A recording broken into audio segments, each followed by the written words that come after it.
साथ देता न हमार लौक होता तोहरा पे अब लागत तोहरा में नइखे हमार कौनो हक।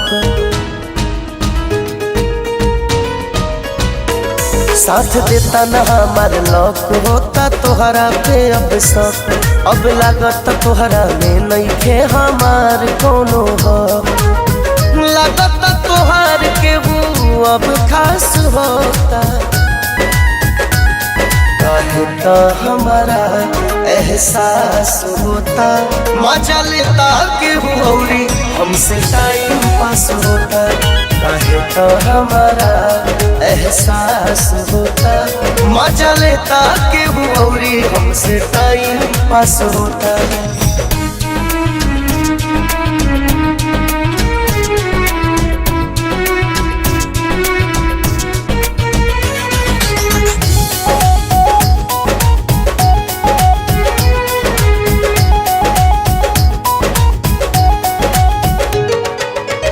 धोखा मिलता कई बरसों से पता लगल हो कल परसों से।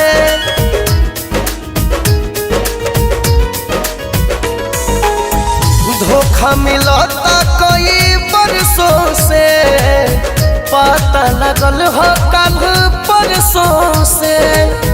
अब नहीं हमारा से बर्दाश्त होता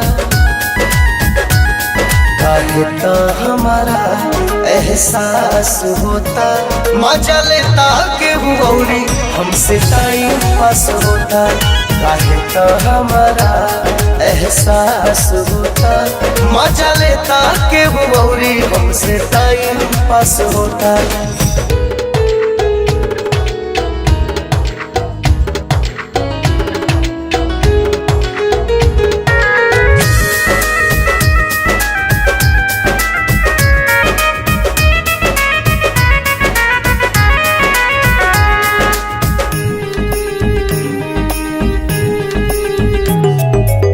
पहले वाला तोहरा में बात नहीं खे साथ ही तबाड़ू लेकिन साथ नहीं खे।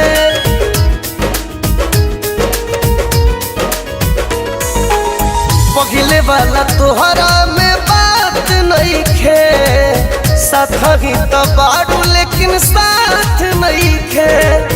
चंदन के सोझा दिल में प्रकाश होता